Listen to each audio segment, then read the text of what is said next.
Hi and welcome to Lois and Morgana Davidson Art.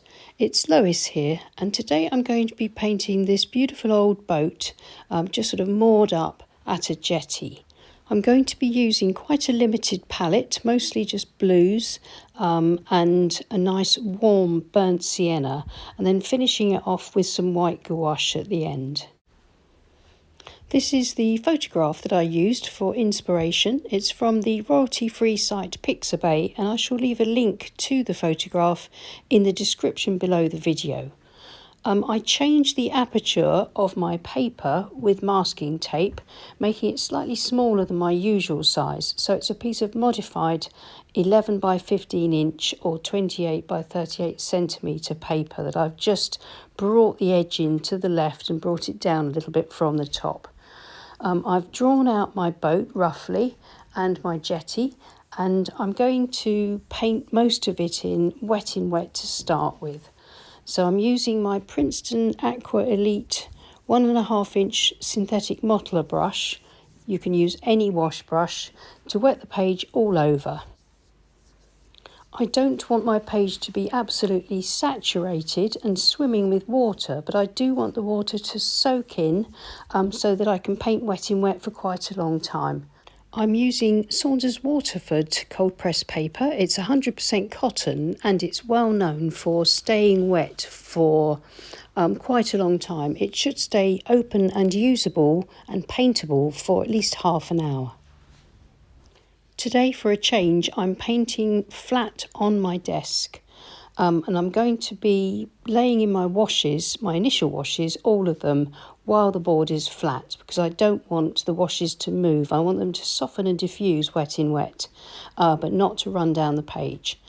I'm using an Escoda Ultimo size 14 mop brush to lay in a mixture of Prussian blue, cerulean blue, a bit of cobalt blue and a bit of neutral tint in various strengths, so that I'm varying up the tones very slightly, and I'm going to grey the colour out with a little bit of or neutralise it with a little bit of burnt sienna into the mix here and there. All my brush strokes at this stage are horizontal, so I can keep the orientation and the flatness of the water and begin to build up some sort of very soft, subtle light across the surface of the water and ripples, etc. This is a bit of burnt sienna, which is just going to be coming in over the jetty where there's quite a lot of light. So I want to get that light glow into that area, into my wet wash to start with.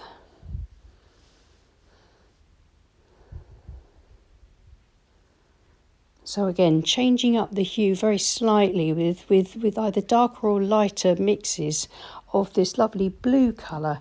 And you can see that I'm beginning to build up. That's some more of the cerulean blue, much stronger, into the mix. And a little bit of, I think, cobalt turquoise, and which gives me that lovely colour of the underside of the bow of the boat. And then coming back in with grey and getting that sort of grey in for the shadows around the edges of the boat. Everything's still softening and diffusing, and so I'm trying to sort of just get in all my base colours for my lights and my mid-tones.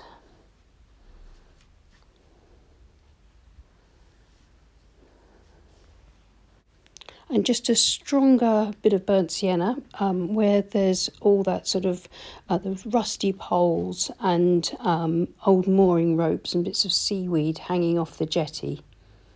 Putting a little bit more grey and a bit more of this warmer grey with burnt sienna across the water, keeping with my horizontal brush strokes, keeping it nice and flat, and then trying to put in a little bit of warmth across the top of the water, where just out of sight there is the reflections of something else, probably another jetty that's not in the photo frame.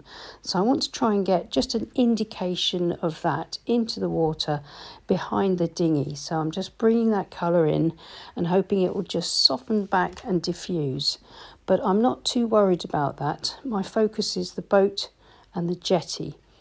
So I'm trying to get some of the colour inside the boat, which seems to have sort of either some piles of tarpaulins and things like that in it, and ropes.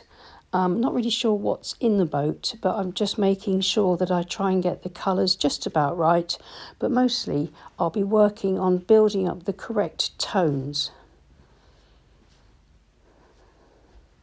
The angle of the boat is quite interesting. It's very foreshortened, so it's a difficult shape to draw. If you're trying to sort of just draw it like a boat, you have to draw the shapes as you see them in order to get that kind of distorted look of foreshortening, so that we're drawing it more like a sort of an oval than a classic boat shape. But hopefully as I build up the tones, then the foreshortened form of the boat should begin to appear, and we should begin to see that we're looking at it sort of front on.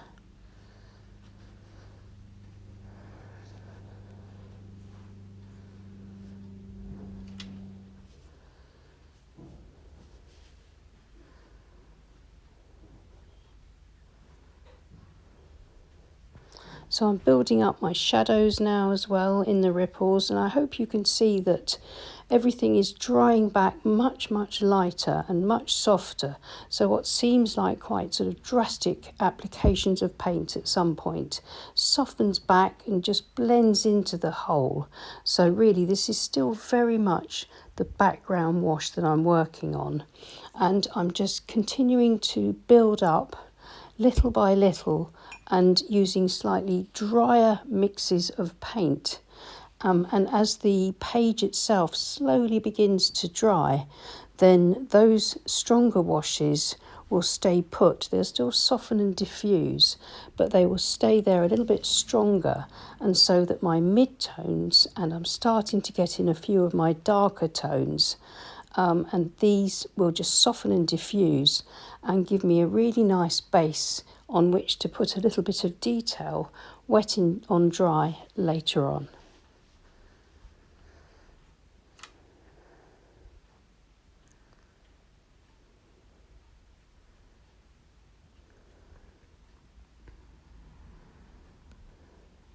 So I'm trying to get in my darks now.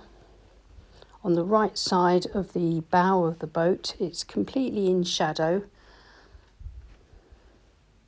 I've got some shadow top left inside the boat.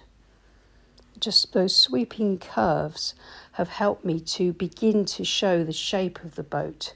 And now I'm trying to get in just a little bit of that, all the rope debris and sort of seaweed or algae or whatever it is that's growing off of the jetty.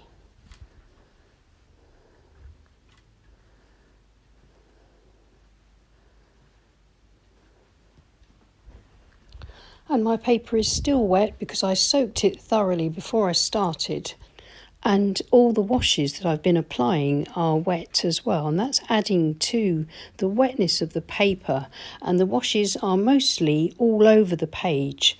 I'm covering everywhere in this wet in wet wash. There's no unpainted paper this time at all. It's all been painted over, and everything is just softening and diffusing. But certain parts of it will begin to dry soon. For example, the top area of the water is drying off, so I'm not going to be doing any more to that, and I'll just continue dropping in and sharpening up some of the tone and some of the shapes and shadows in the boat. And as I do this, I'm painting with slightly drier mixes of paint each time. If my brush and paint is too wet, I'll dab it onto a towel or a sponge to remove the excess moisture, so that I'm going onto the wet page or the damp page with fairly dry paint now. If I was to introduce wet paint or a wet brush into these sort of gently drying washes, then I risk getting cauliflowers or strange marks. So I'm keeping my paint mixes and my brushes nice and dry. So I'm just painting in the position of my mooring rope, and I want that to show up white against the shadowy side of the hull of the boat.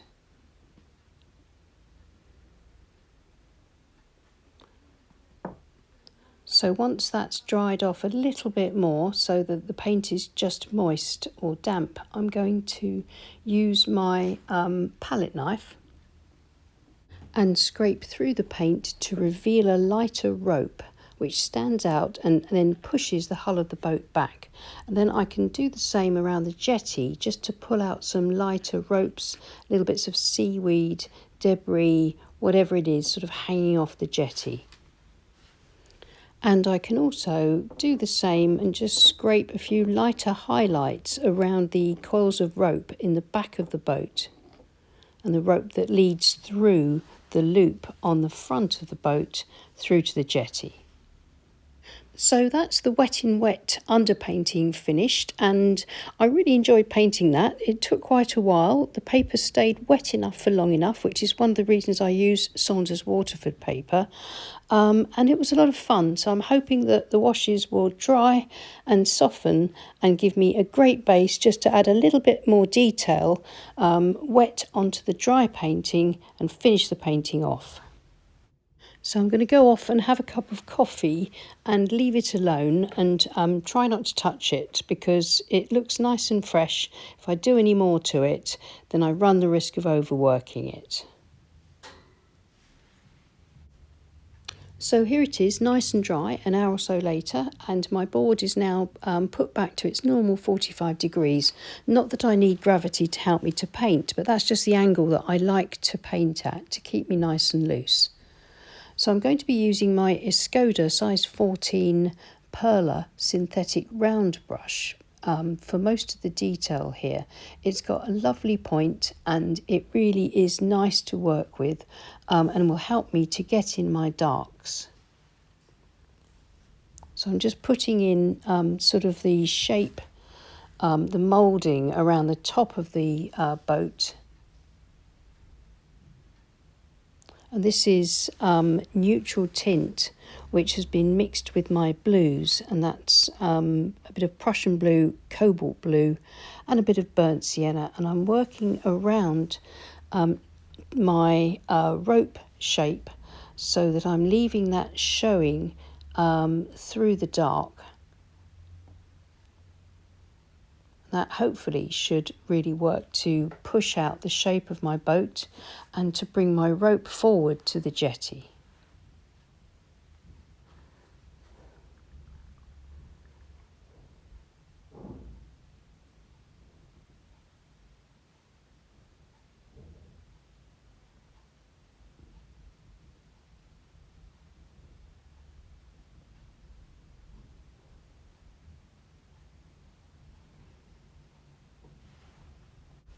And then continuing with the same dark to paint the shadow of that really dark part of the boat. I'm keeping it vertical, and as I'm painting with wet paint onto a dry painting, I'm not getting any softness or diffusions. Everything that I paint now has hard edges, so I have to soften back anything that I need. So the shadow or the reflection is going to look really hard edged and a little bit wrong at the moment to start with, but I'm just getting in the shape, making sure it really is nice and vertical down from the prow of the boat. Excuse me, and then I shall soften it in places and blend it into the rest of the sea. When you work wet in wet, everything will soften and blend because the paper's damp. But when you're working with wet paint onto a dry page, any softening and blending you have to do yourself. So this is my 3/4 inch Cotman 1-stroke flat brush, and I'm using that to pull some of the paint from that reflection into the water on either side. So I'm moving the paint around, softening those edges a little bit more and helping to blend the shadow into, or rather the reflection, into the water a bit. So now using this stronger blue, which is a mixture of cerulean blue with a little bit of cobalt turquoise, to get the reflection into the water of the painted hull of the boat. Again, softening as I go, blending it in, trying to make sure that I get a fairly sort of seamless reflection join between the dark and the blue, but keeping it so that it looks natural, so it comes down from the right place, if you see what I mean. And keeping those sort of horizontal side-to-side brush strokes running through different colours and shades of paint in the water in order to create that sort of natural toned ripple shape. The horizontal brushwork keeps the water flat.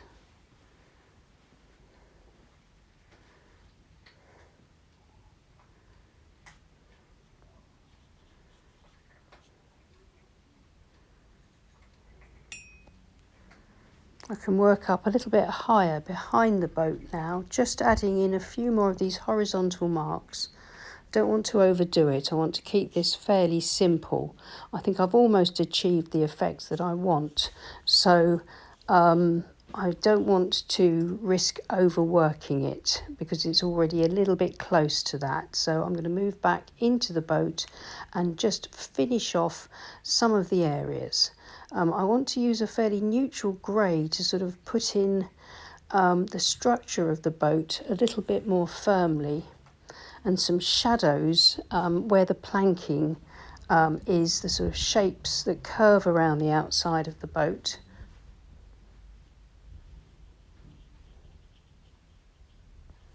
And then just a little bit of something and nothing detail inside the boat, building up a little bit of tone, a little bit of shape to the colour that's already there, with burnt sienna, neutral tint,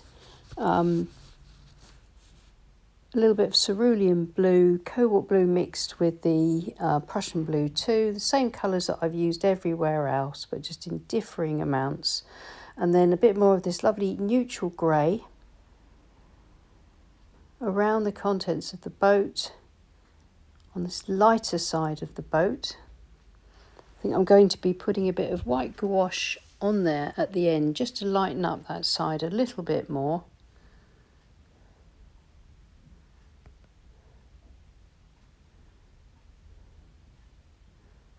But hopefully now you're starting to see the foreshortened shape of the boat appearing with a little bit more depth and form.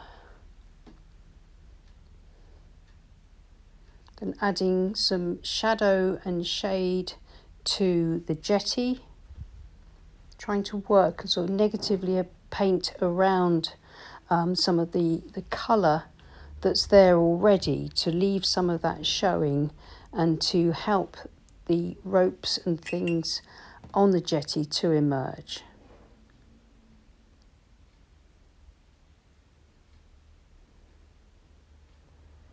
Sort of dipping in again into a bit more burnt sienna for that sort of rusty look.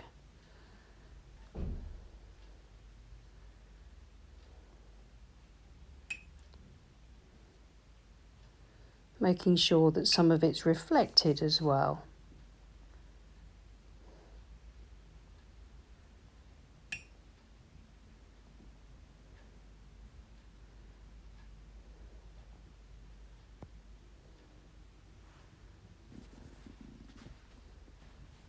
And then getting in some nice strong darks here and there in the jetty for shadows, to really help pop out the shape of the rope and the shape of all the little ropes and sort of seaweed and stuff like that hanging off the jetty.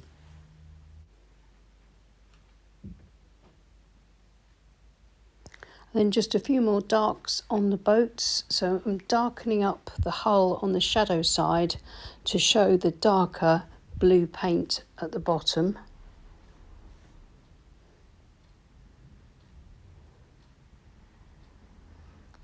Just a little bit of a dark line at the water line there, which I can just smudge out, soften it a bit, but make sure it's there.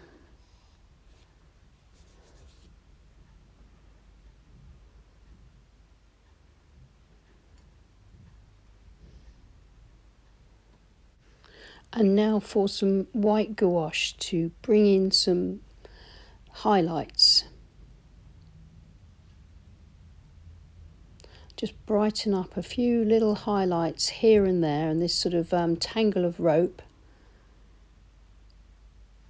The rope coming forward and through that little loop at the front. Cross over the dark shadowed area and up to the post on the jetty.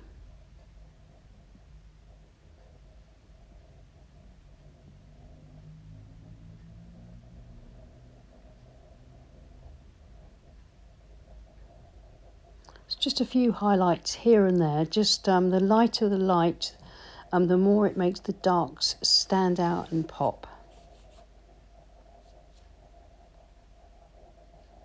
I can just get a few light highlights into the water. The white gouache always sort of dries back lighter, so it won't look quite as overt as that in the finished painting.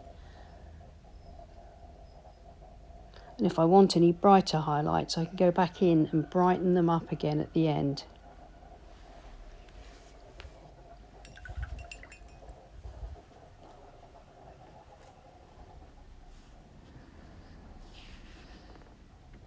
Just where the light is catching the edge of the boat. Again, making the darker tonal value areas stand out a bit more. I'm using a small calligraphy brush for this, but any brush with a small sort of good point will do for these finishing touches. And then a little bit of shadow in and around the reflections, keeping that horizontal orientation to the tips of the flat brush.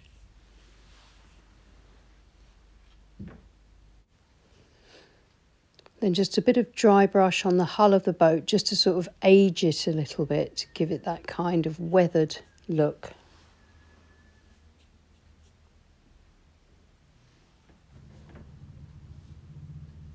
And then a few more darks inside the boat, helping to push out the hull of the boat on the outside.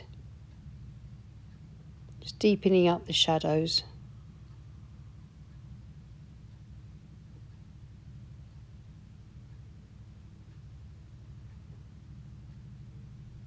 Just working around the paint that's already there and just building up a little bit more complexity to it.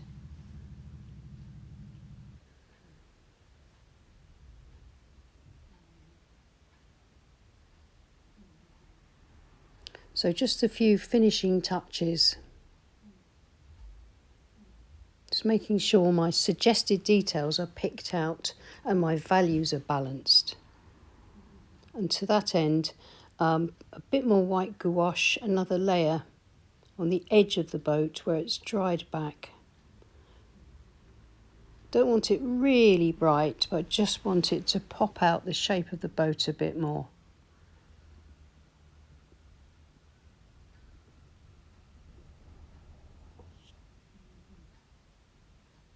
Just catching some highlights on the planking.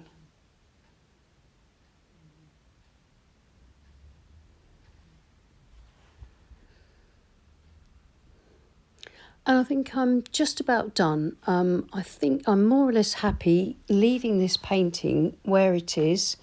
And here you see it with the tape removed. And that gave me the chance to see it with fresh eyes and to realise I just need a few more little touches on the jetty just to get those ropes and bits of seaweed to stand out even more. Not too much, then softening things back, smudging it in.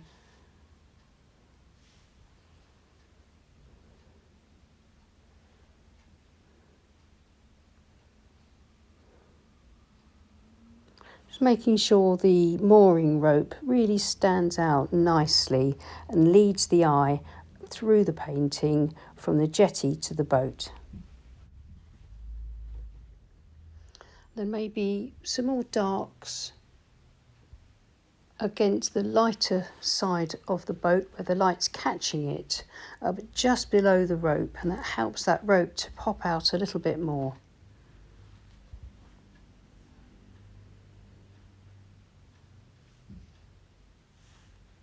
And I think I just want to go a little bit darker on the shadow side, just to finish this off and to really push that part of the painting back.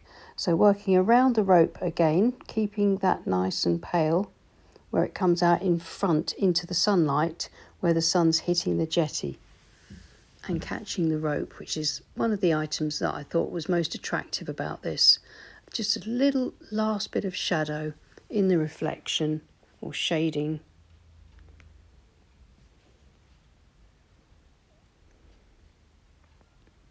The shadow side of these oar supports.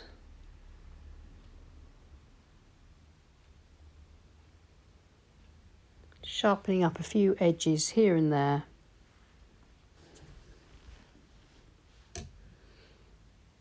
And finally, a couple of dark touches in the water.